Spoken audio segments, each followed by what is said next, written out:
السلام علیکم دوستو، میں ہوں حمزہ احمد صدیقی اور آپ دیکھ رہے ہیں وصل یار۔ تو دوستو، آج ہم بات کرنے والے ہیں موجودہ انجیل کے بارے میں۔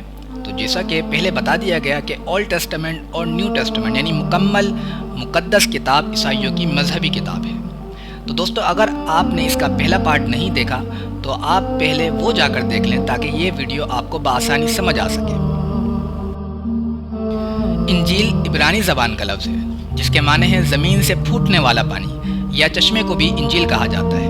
انجیل بھی احکام الہی کا سرچشمہ ہے اور اس میں تورات کے مشکل احکام کو آسان کر کے بیان کیا گیا ہے۔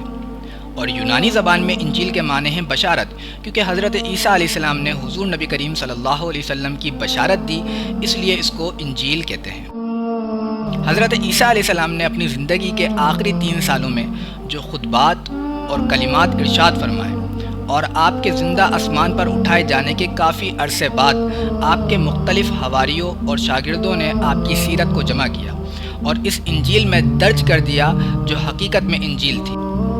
یعنی موجودہ انجیل صرف کتاب الہی نہیں بلکہ حضرت عیسیٰ علیہ السلام کی سیرت بھی اس میں شامل ہے، اور ہر زمانے کے اعتبار سے اس میں تبدیلی اور کمی بیشی اور تحریف ہوتی رہی، اور عبرانی زبان سے اس کو 100 سے زیادہ زبانوں میں منتقل کیا گیا۔ اس وقت دنیا میں 4 انجیلیں موجود ہیں: متی کی انجیل، مرکز کی انجیل، لوکا کی انجیل اور یوحنا کی انجیل۔ یہ انجیلیں حضرت عیسیٰ علیہ السلام کی سیرت اور آپ کی تعلیمات پر مشتمل ہیں، اور حواریوں کے اعمال، پولس، پطرس، یوحنا اور یعقوب کے مکاتب یعنی خطوط بھی اس میں شامل ہیں۔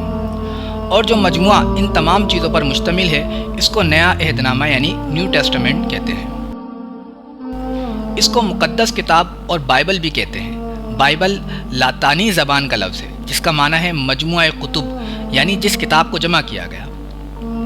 یہ بات قابل غور ہے کہ ہم نے جو تفصیل بیان کی وہ پروٹسٹنٹ بائبل کے مطابق ہے، کیونکہ کیتھولک بائبل کے نوشتوں کی تعداد بائبل کی تعداد سے زیادہ ہے۔